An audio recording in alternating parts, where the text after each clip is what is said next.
Anton Daniels and his loyal fan base, especially his black loyal fan base, would probably default to some kind of argument of Anton Daniels is not anti-black. He just holds black people accountable. This is the excuse they hide behind.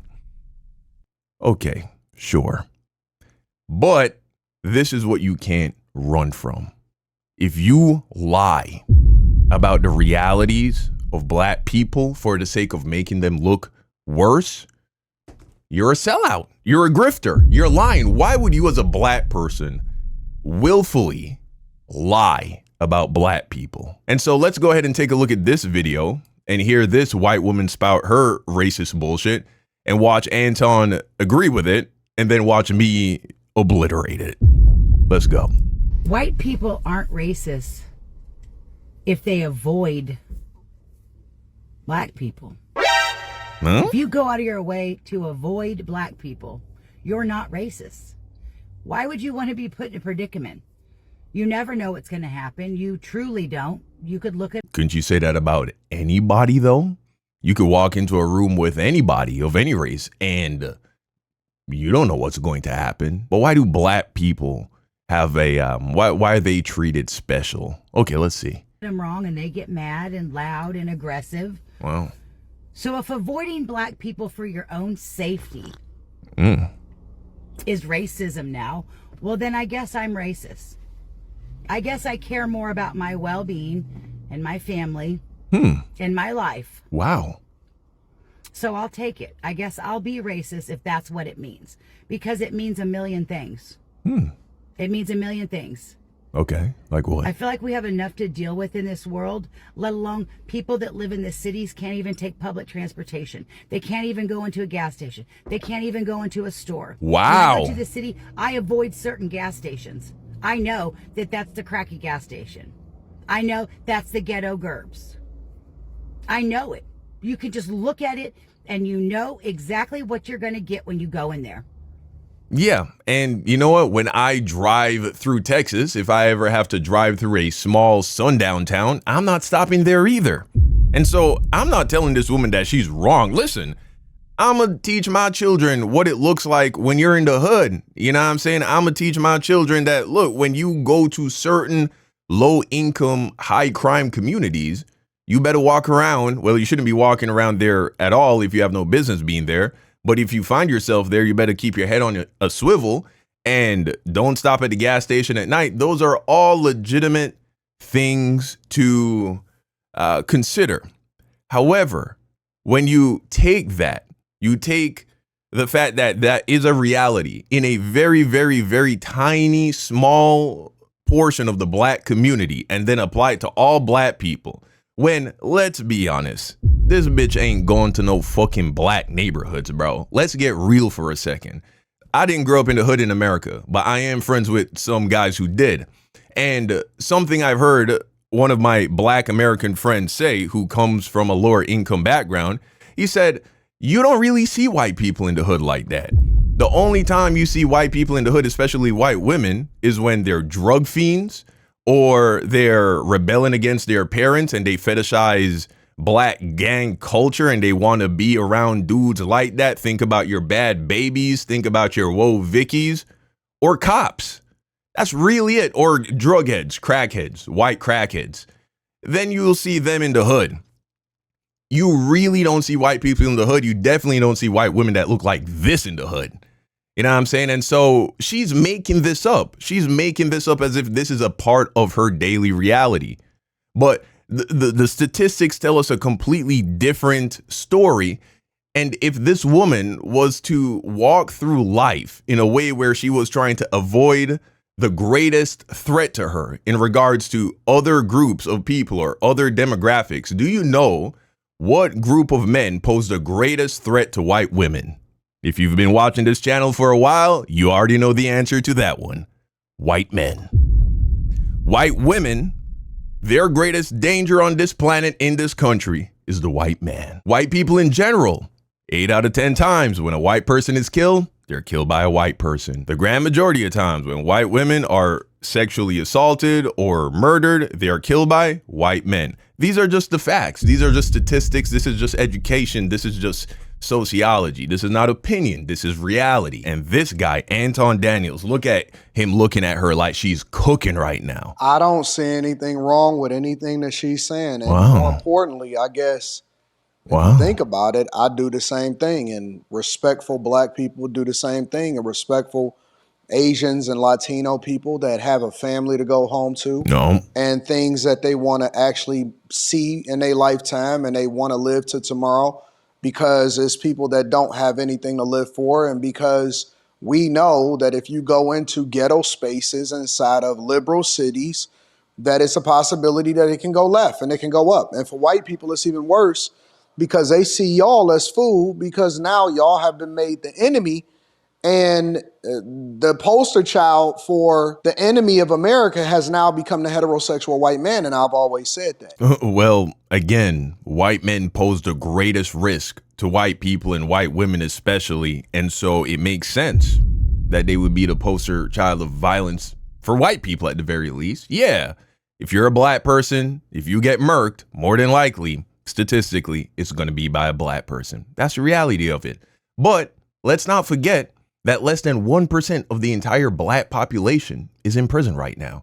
And almost half of them are in there for violent crimes. Furthermore, the grand majority of those crimes are happening in gang-infested, low-income neighborhoods, somewhere where white people typically don't operate. If 8 out of 10 white victims of murder are killed by white men, what rationalization is there for you as a white person to be afraid of Black people, to just use this broad brush and say Black people are dangerous? She's talking about wanting to make it home safely, yet she gets in a car every day to go wherever she's going. She has a greater chance of dying in a car accident than being killed by a Black person. Is she going to stop driving in cars now? Of course not.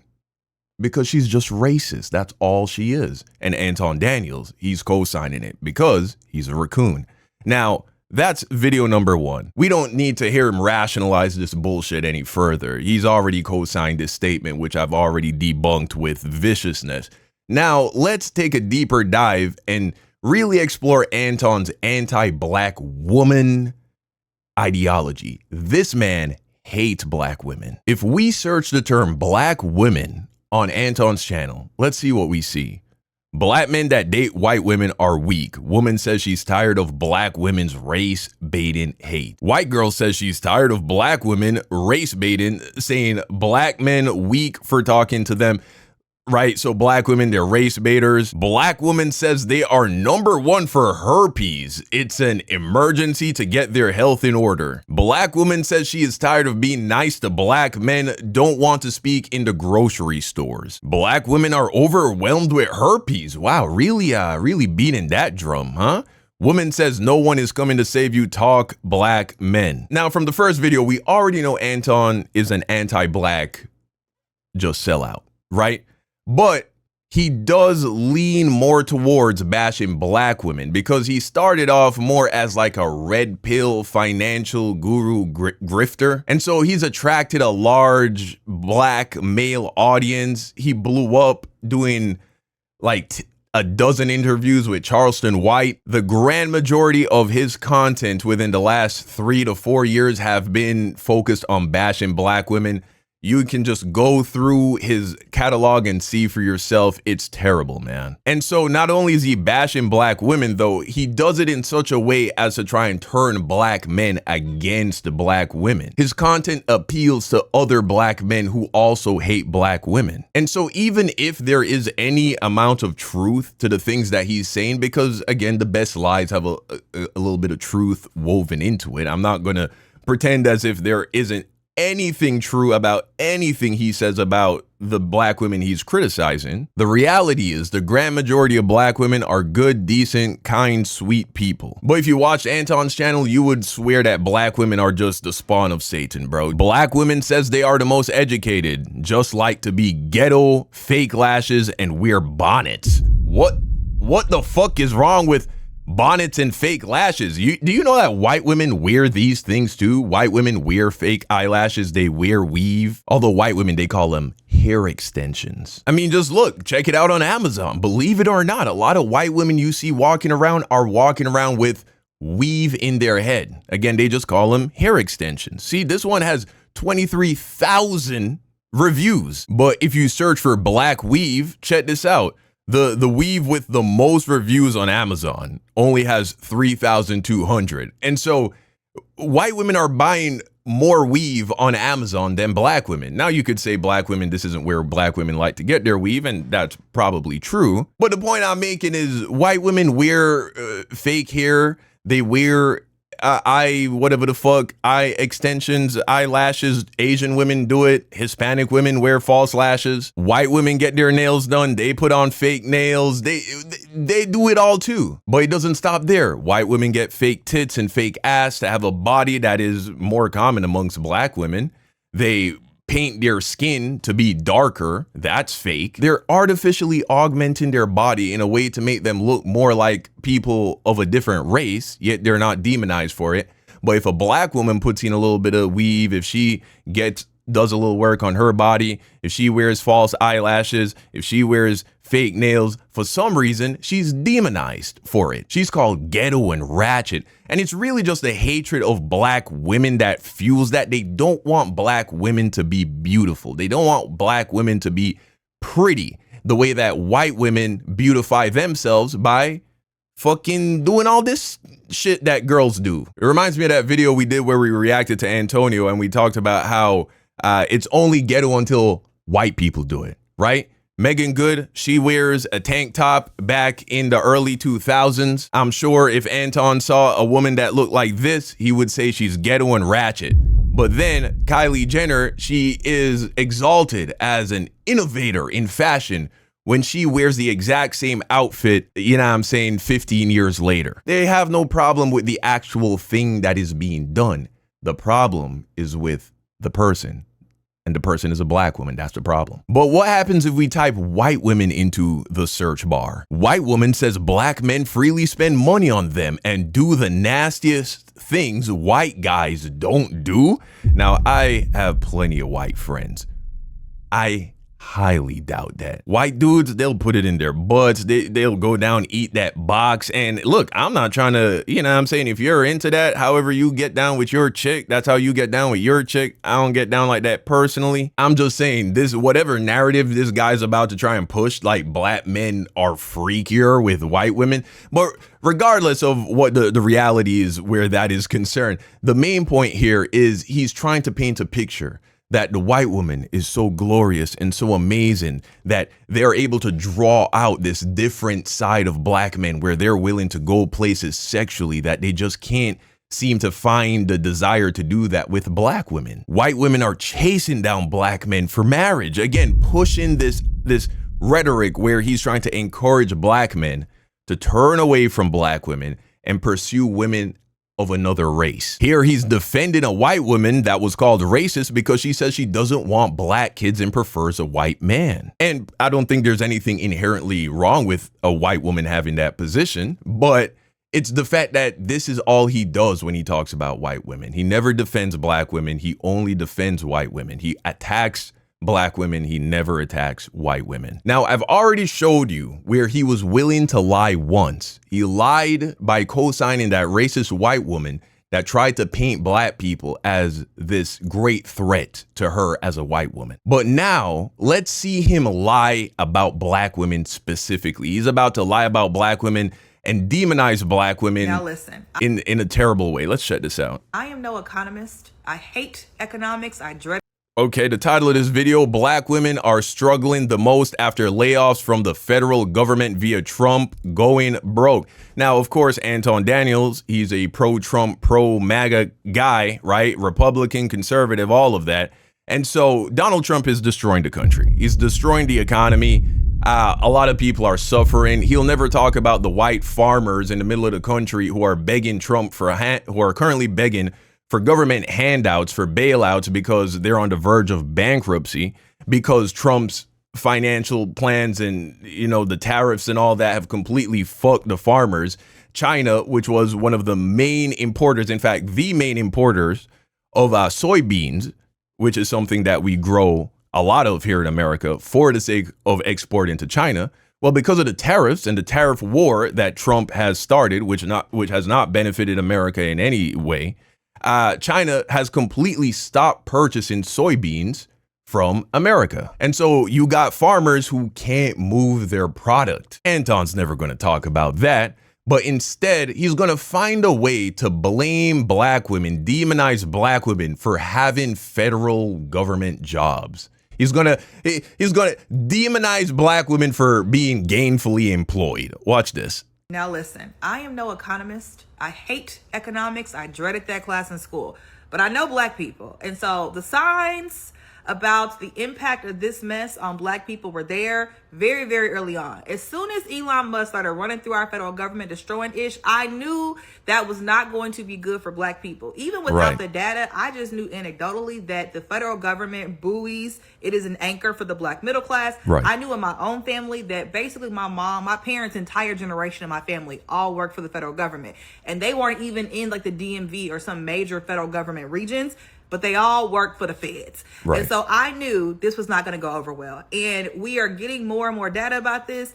It's going to get worse in the next few months, though, because the people that took that early out, that weird option they got, that weird email, they're not even showing up as unemployed yet in our data. And then we know the data probably is even worse than what's being released because these people like to lie about this. But all the signs are saying that black people, the black unemployment rates are starting to be red flags for economists who aren't even black, even they understand that when America gets a cold, black Americans get the flu. And we are the first red flag here, y'all, about how bad this economy is getting. And me and my friends, I'm telling y'all, we are last to be hired, first to be fired. That's why black people are the canary in the coal mine for America.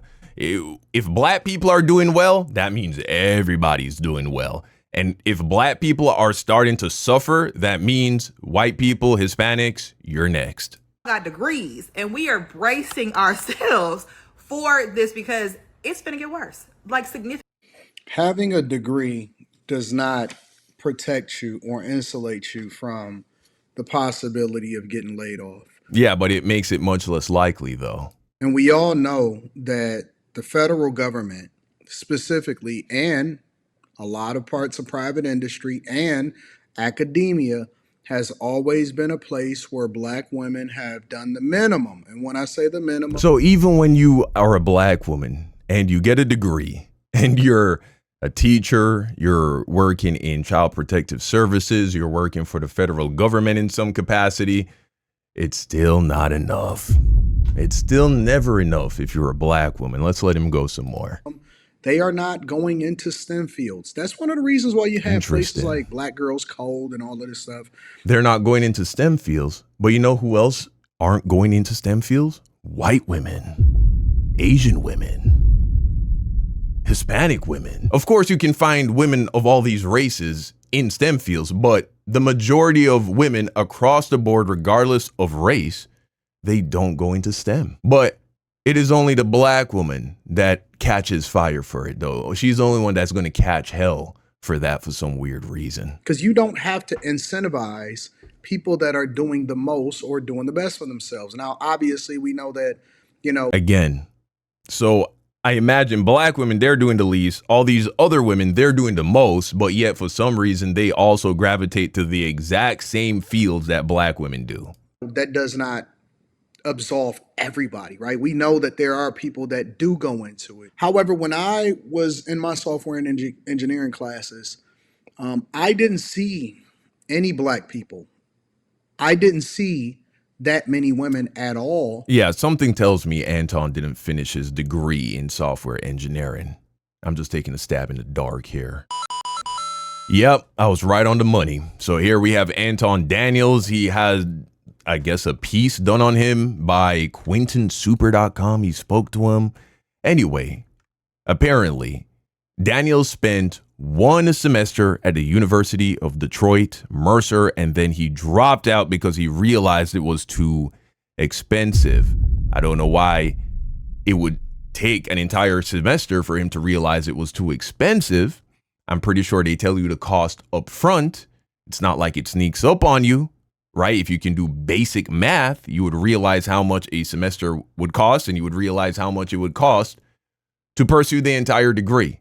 And so here we have a guy criticizing black women because they're not going into STEM. He's talking about, oh, when I was going to university in my software engineering classes, I didn't see any black women. Well, they ain't see you either, nigga. Not after the semester one. Let alone black women. So if we want to really talk about numbers, demographics, areas of study, having a liberal arts degree, African-American studies. Wow, of course. Of course he doesn't value learning about black history and African history. Underwater basket weaving is, like, as I like to call it, a lot of these different degrees. Underwater basket weaving. Again, we've already acknowledged this. Black women are not unique in the fact that they pursue social sciences the most when it comes to degrees. The degree that most black women get is not underwater basket weaving, as Anton Daniels would like you to believe. It's business, right? And nursing. That's an education. These are the fields that black women gravitate towards, but these are also the fields that white women gravitate towards, that Hispanic women gravitate towards, that Asian women gravitate towards. So just like Charlie Kirk, here we have a black man who dropped out of college criticizing black women who actually get degrees and is now berating them for getting jobs with those degrees that then get cut by Elon Musk. Got that as a minimum, ran up a whole bunch of student loan debt, went into the public sector so that they can get their loans forgiven on an income-based repayment plan over the next 10 years. And that way they didn't have to be responsible for what they did. What they did, as if getting a degree is some kind of crime. Like you're trying to work the system by working for the federal government and paying off your student loan, you dirty, dirty woman. True. That is the true summary of what it really was, right? The federal government for a long time, especially during the Biden administration, was extremely bloated. False. We actually have a whistleblower who went to work for Elon Musk under the Doge, whatever the fuck they set up, that bullshit. He went because he wanted to participate in cutting government spending, cut out the bloat, cut out the excess, get the fraud out, get the bullshit out. Save the American taxpayer. Elon Musk, he predicted that he was going to save the American government over $1 trillion. Check this out. Former Doge engineer says he was surprised by how efficient the government is. And here is said engineer, an Indian man. I know that means something to a guy like Anton. So this person who worked with Elon Musk, the CEO of Gumroad, Sahil Lavingia, forgive me if I mispronounce that. Look at this. Right? He founded Gumroad in 2011. Gumroad allows creators to sell their work directly to consumers and has paid out over $180 million to creators. He's listed on Forbes. So this is a guy that's built $1 million company. He went to USC, which is a very prestigious university, but he dropped out, unlike Antoine, not to go and work in a steel mill or a steel factory or something in the steel industry, which is what Antoine did when he dropped out. This guy dropped out and started a multi-million-dollar software company. And so he was a part of Doge's team. Here's what he had to say. A former employee of the Department of Government Efficiency says that during his short time embedded within the Department of Veteran Affairs, he did not find the levels of waste, fraud, and abuse that he had expected and was pretty surprised, actually, at how efficient the government was. Not surprisingly, however, shortly after he did this interview where he expressed this, because according to him, Elon Musk was pretty clear about how he wanted Doge to be maximally transparent. That's something he said a lot in private and publicly. And so I thought, okay, cool, I'll take him at his word. I will be transparent, which is why he went and did this interview. And then he got fired. He was cut from the team. Why? Because Elon Musk, he needed to sell this the story that there was all this government inefficiency. You know, it's actually pretty funny because Elon Musk, he predicted that he was going to cut about $2 trillion in spending, government spending. This year in 2025, the government is expected to spend $7 trillion. So Elon Musk, when he said he wanted to save $2 trillion, he was essentially suggesting that he was going to cut government spending by almost 30%, almost a third. Though Musk set the initial goal of $2 trillion in savings for Doge, he later revised it to $150 billion. By April 2025, he said Doge had saved over $160 billion, though the costs of the mass layoffs of government employees and other methods offset much of its savings.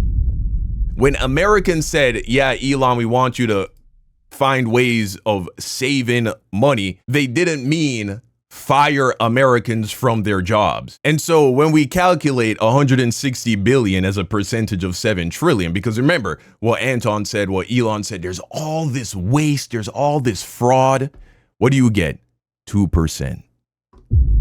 2%. That's how much he reduced it. And that's what we saved as a country. Supposedly 2%, still spiraling into crazy debt, with hundreds of thousands of people losing their jobs now on unemployment. So we got brilliant millionaire business owners going into Doge, looking at everything, saying, shit, everything looks pretty efficient to me.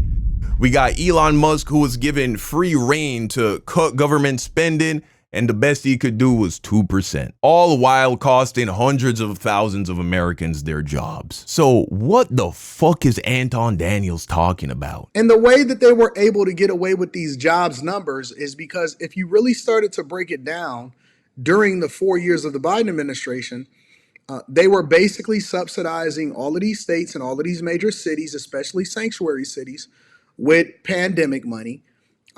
They were blowing up the federal budget in order to not invest in things that would be best for the United States of America long term, such as manufacturing jobs, the private sector, AI now, bringing chip manufacture. They didn't do any of that real stuff, right? But what they did was they kept on adding to the federal jobs, right? And so the jobs report was largely based off of taxing people more dollars, but never really making any real income or strides to make more income inside of the United States of America by building on American soil. What you're seeing now is that people are going to have to compete for, and obviously we know that manufacturing and several different industries, and there's trillions of dollars is being invested in the United States of America, but that is not going to happen within 6 months as far as them building these places and plants and the jobs that's needed. But the question that we have to ask ourselves is, are black women or people that are most affected by the layoffs in the federal government, which, by the way, are white people, not black people.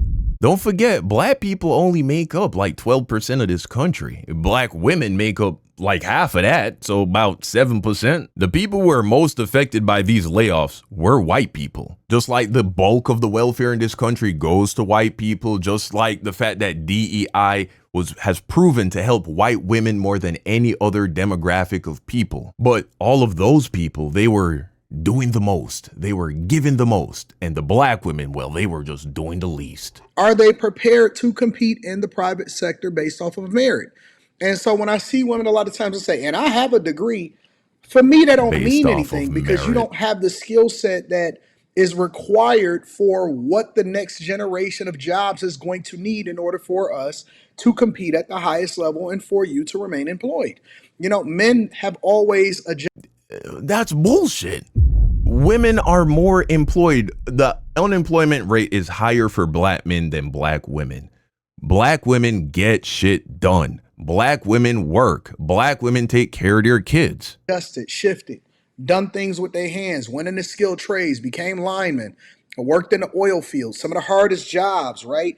We were willing to sacrifice and travel more instead of women being able to take maternity leave and stay at home or take time off and then jump back into the job market after they went to school for a whole bunch of years while they was chilling at home and working from home and also, you know, going to school online and stuff. And so God Okay, so they're working from home.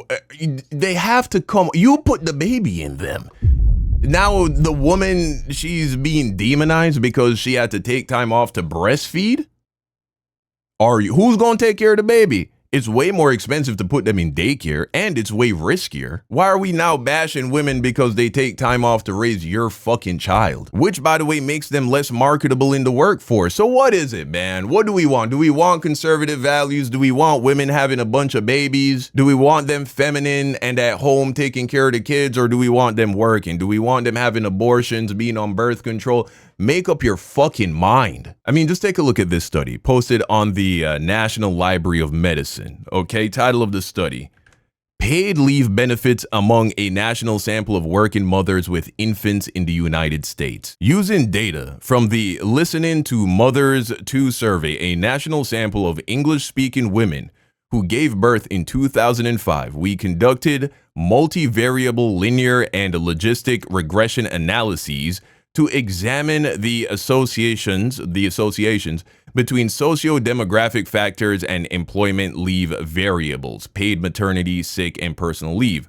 41% of women received paid maternity leave for an average of 3.3 weeks, with 31% wage replacement, so they're not even getting paid their full check.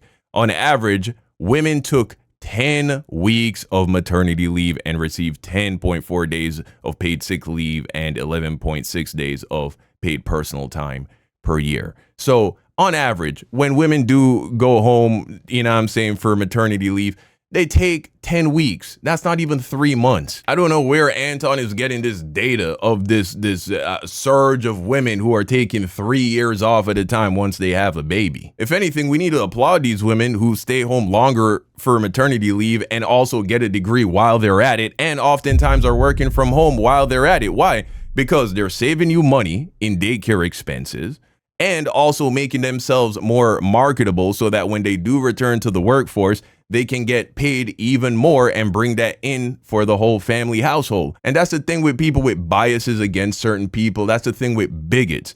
They always try to find a way to demonize every and anything that anybody does. Guys have always adjusted to the marketplace, and that's how we chose our fields of study if and when we decided to go to college.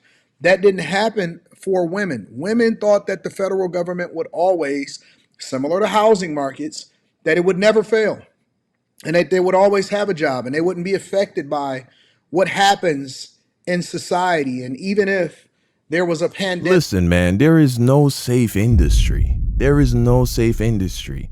There have been layoffs in every single industry.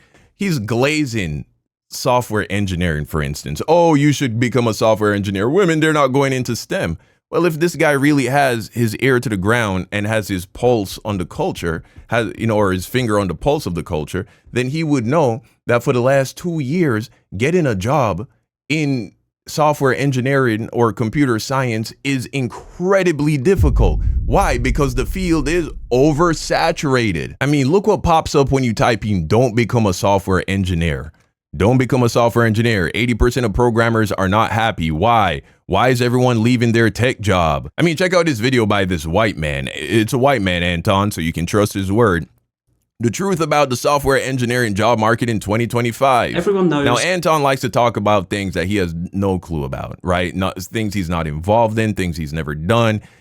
He dropped out after 1 semester with his computer science degree, right? Which is not the same as a software engineering degree, by the way. But check out this video by someone who's actually in the field. The software engineering job market is more competitive than ever. Over the past couple of years, we've seen massive layoffs everywhere, from the tech giants like Microsoft and Google to much smaller companies. Everyone's been impacted. I mean, I've just been laid off myself. But Anton said that if black women don't go and work for the federal government and instead went into software engineering, that they would be immune from layoffs. Now, the software engineering job market has been through a hell of a lot in the past few years. Really? In 2023 alone, I think it's something like over 300,000 tech workers were laid off. Wow! That sounds like identical to the amount of black women, just about, who lost their jobs in the federal government. Whoa. And by 2024, another 130,000 jobs were cut. Whoa, even more. Of course, every time another layoff happens, the market gets flooded with more and more talent, creating this vicious death spiral.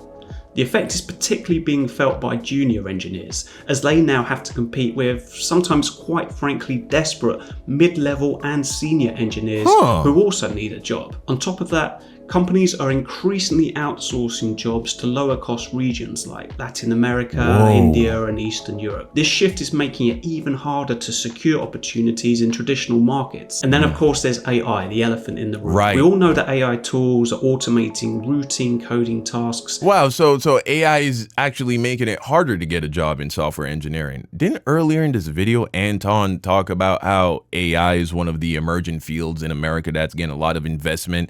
And somehow that has something to do with more jobs? Seems to be costing us jobs, actually, because sure, yeah, they're going to employ a few hundred, maybe a few thousand people in the field of research and development with these AI companies, but it's going to come at the expense of more than likely tens of thousands, if not hundreds of thousands, of actual software engineering jobs. And you have to understand these AI softwares, the jobs that they're replacing are the lower level jobs, the jobs that you try to get when you get out of college.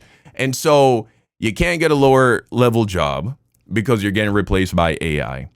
They're cutting jobs already. And so you're competing with people who have been in the software engineering field for 10, 15 years at times. You can't get any work experience because no one wants to hire you because ChatGPT is doing your job now. Doesn't sound so foolproof now, does it? The reality is we are currently experiencing late stage capitalism. The wealth gap is ridiculous. Inequality is crazy. Jobs are going overseas. They're being replaced with AI. Greedy billionaires who own all the companies refuse to pay their workers a living wage. The internet is filled with testimonies of people who are working full-time, working 40, 50, 60 hours a week, barely being able to make ends meet. In fact, before I came back to YouTube, the turnover rate at my company that I worked at when I was in construction was ridiculous because guys just weren't making enough money. And why weren't the guys making enough money? Because the company started hiring more people. Why? So that they could cut overtime. Overtime is what you live off of when you work in blue collar America. And these huge billion-dollar companies, what their goal is, their primary goal is not taking care of the people that work for them. It is making more money for their shareholders, and they do that at any cost necessary, including fucking over their employees. That's the America we live in. I promise you, if you took away Anton's YouTube channel and you took away all of the assets that he has acquired with the money that he's gotten by bashing black people and bashing black women and made him start over from scratch, I doubt, I would be willing to bet money that this nigga could not build a successful business, bro. He could not build a successful business and become wealthy off of that. He tried in the past with a restaurant and he had to close it down. And that's not necessarily a shot at Anton. It's hard. It's incredibly difficult in this economy, in this society, to start a small business and come out on top. It's not easy. In society, and even if there was a pandemic or a collapse, that you would always have federal jobs because it was a safe place. You didn't make as much money as in the private sector, but you definitely benefited because you had job security, the best benefits, and you were able to get your student loans forgiven. All of that went out the window. And so now this is what we're facing inside of the culture today. Significantly worse. So the unemployment rate for black men is 7.1%. For black women, it's 6.7%. These have all increased. This is the worst it's been since. So explain that, Anton. Why are black men less employed than black women if men always know how to get it done? Men know how to adapt. Why is it that black women are more employed than black men? And one of the clips I saw today talking about why black unemployment should be a red flag for everybody is that a lot of the policies of this administration are going to impact them first. I'm saying them as I'm not one of them. It's going to impact us first because of the kind of jobs that we have in service industries and the federal government and things like that. And so we are seeing very quickly, these policies ain't good. They're not good. They do not create job growth at all. But one thing I always knew too is that people kept saying we have to shrink the federal government. Well, you got to do it more smart than that, in a more strategic way, because the federal government. See, he's shaking his head here, but the reality is, if you take a look at the 1950s, which was a point in time where, even though it was exclusive, meaning black people, because of segregation and Jim Crow, did not have access to it. If we take black people out of the picture and just look at the white population, that was the best time in America, in American history, for white people. The middle class was bigger than ever. The wealth gap was smaller than ever. Social mobility was more fluid than ever. And you know what else coincided with the 1950s?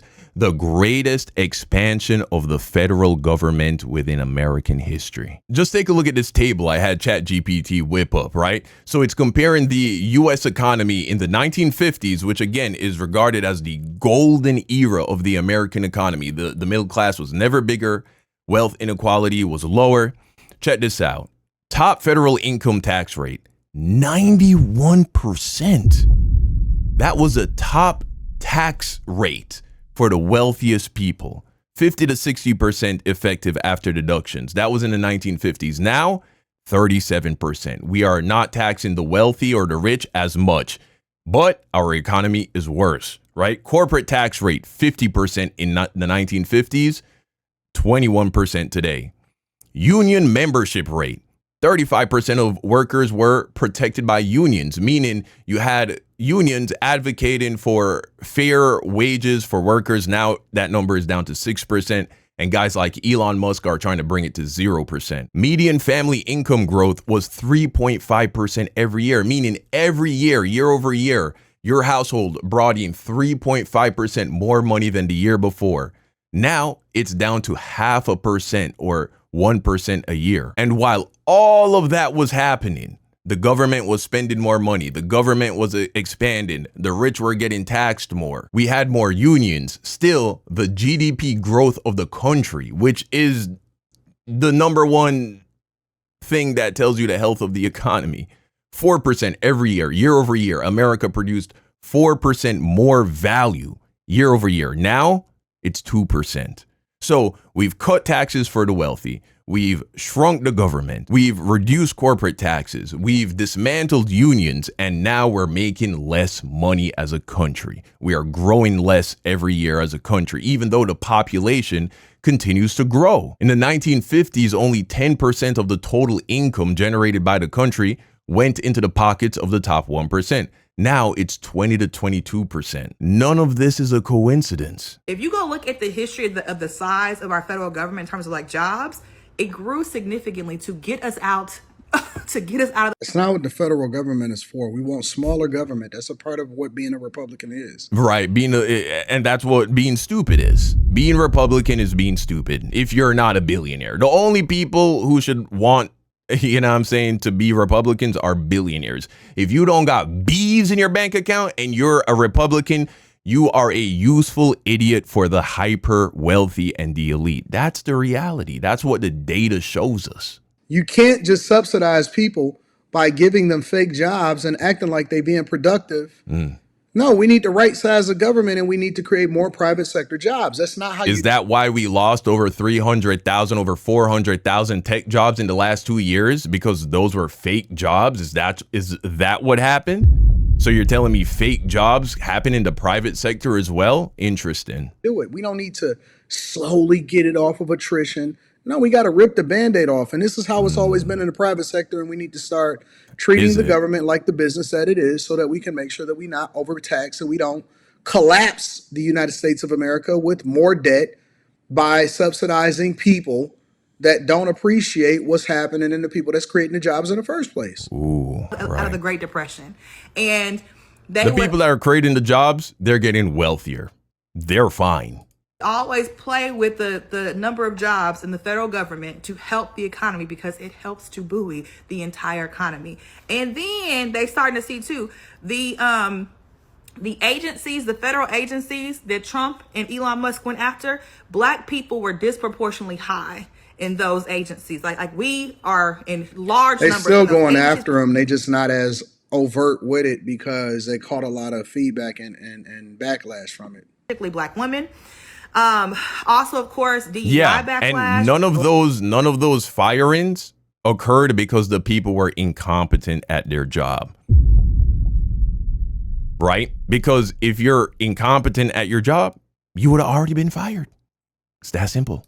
A lot of black women held those jobs, black men as well. So we're seeing impacts there. Yeah, this is not good at all. And each time I see it, the rate for black women is 7.5% unemployed right now. The U.S. unemployment rate is 4.3%. Right. So now we don't have DEI to ensure we bringing back. And that's why we need DEI. Old boys club. And don't forget, the white women are the primary beneficiaries of DEI anyway. So it's not even like it's really targeting black men or black women in terms of helping them. But you know what I'm saying? We get some of the crumbs. You feel me? We have policies to prohibit that kind of stuff. You need policy to be able to compete for the job that you want with other people that actually deserve it, maybe more than you. Okay, I'm gonna just leave that there. You don't know what the fuck you're talking about, dude. You don't work a job. You don't work a job, man. You don't know what you're talking about. You see these expensive shades you got on? The money you generated from your business, you didn't reinvest the excess into hiring new people. That's not what people do. That's not what business owners do. They buy shit. They store the money. They put their money in bonds and assets. They buy real estate. The primary concern of a capitalist is not helping people. It's not employing people. You do not employ a single person more than you need to. You do not pay anybody $1 more than you have to. Some business owners are generous in that regard. And who knows, maybe Anton is. Maybe the people he does hire, he takes care of. And if he does, good for them. But it is a myth that by making business owners wealthier and making shareholders wealthier, that equates to people earning more money and more jobs being created. Yes, as businesses grow, they do need to hire more people to expand, but it is not a one-to-one exchange. And what we actually see is as these businesses become wealthier, they find ways to move as many jobs as they can overseas. Just make small commentary just to make sure that we all on the same page. Has been since 2021, which of course is still pandemic related. Why do we think Republicans are better at this than Democrats? They tank the economy every time. They do. I saw a post today that was like, every Republican in my entire life has tanked the economy. They do. Reagan, Bush, and Trump. And the person said, and Trump has done it twice now. Check this out. Here's a study that was conducted at Princeton University, Presidents and the U.S. Economy, an econometric exploration. Figure 1 displays the story graphically by showing average growth rates over the 16 presidential terms. While there is substantial variation in growth rates, the Democrat to Republican gap is apparent. It is clear at a glance that GDP growth rises when Democrats get elected and falls when Republicans do. There are no exceptions. And here we check it out. Truman, GDP growth rate is all the way up here, over 6%. Republican president takes over, it falls down to under 3%. Democrat president takes over again, boop, shoots up over 5%. Republican takes over, it drops down to under 4%. And check out what happens. Not only does it drop down, it continues to drop down the entire time they're presidents, right? So you see Eisenhower drops down to under 3%, and then it falls down again to almost just over 2%. Nixon takes over, it drops down. Carter takes over, it goes up. Reagan takes over, it drops down, goes up briefly, but then comes down again. Clinton takes over, it shoots back up. Bush takes over, it drops down. Obama takes over, it goes up.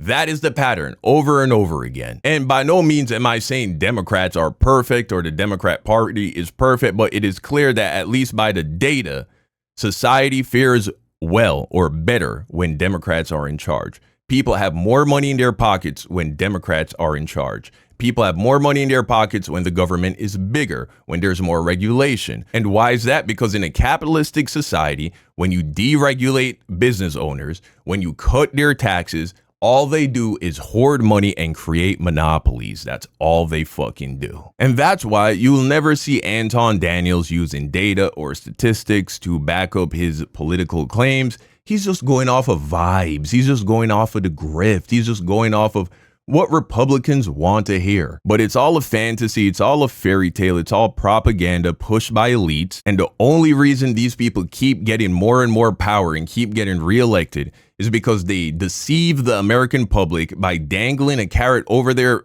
heads in front of their faces with this idea, this dream that one day, if they just work hard enough and if they're smart enough and competent enough, they too can become wealthy. And everybody else who is poor, they're poor because they just aren't trying hard enough. They aren't smart enough. And they want to be able to wear luxury clothes and drive luxury cars like Anton Daniels and hold it over the heads of people and gloat using it and show off, and then use that money to attract women using their bullshit red pill ideology. And unfortunately, they don't realize that in all reality, everybody can eat, bro. Everybody can be living a good life. We make more than enough money as a country. And I'm not saying we have to get rid of capitalism entirely, but what we need to do is do what we see countries doing in Asia, what we see countries doing in Europe, parts of Europe, where the economy is divided. When it comes to industries that affect everybody,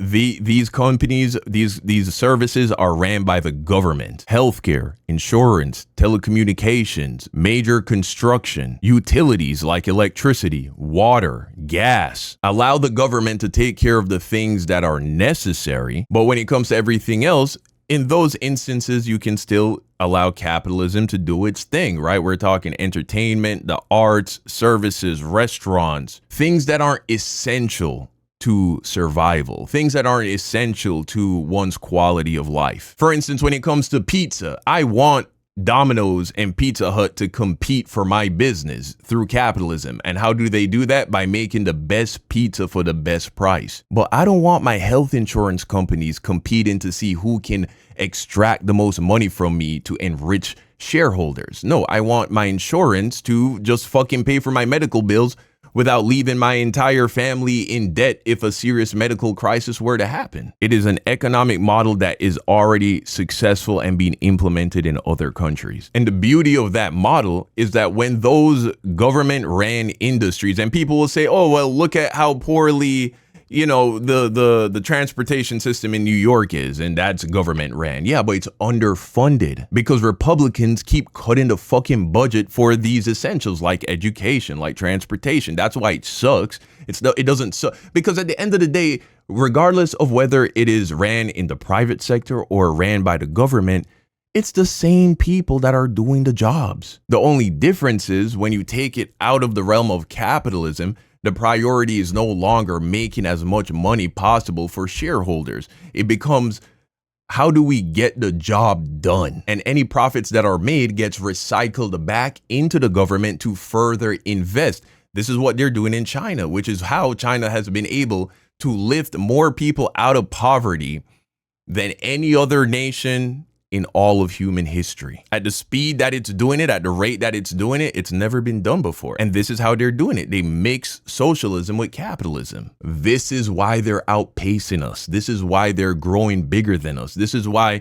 they're literally shitting out math geniuses. And that is the final way in which Anton Daniels is anti-black. Not only does he lie about black people, especially black women, but he's also feeding a large black audience lies that is encouraging them to behave in a way politically that is doing them a disservice and is hurting them. And so with that, that is the obliteration of Anton Daniels. He is a grifter.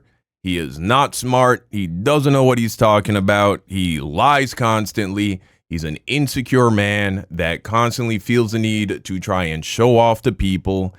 And yeah, man. Yeah. Wisen up, man. Get smart. Get smart. Wake up. Become a born again nigga, man. Come meet Black Jesus. You were blind, but now you see. Let me bless you in the name of Martin Luther King, Harriet Tubman, Malcolm X. You know what I'm saying? If you weren't here in person, I'd christen you with some Don Julio, nigga.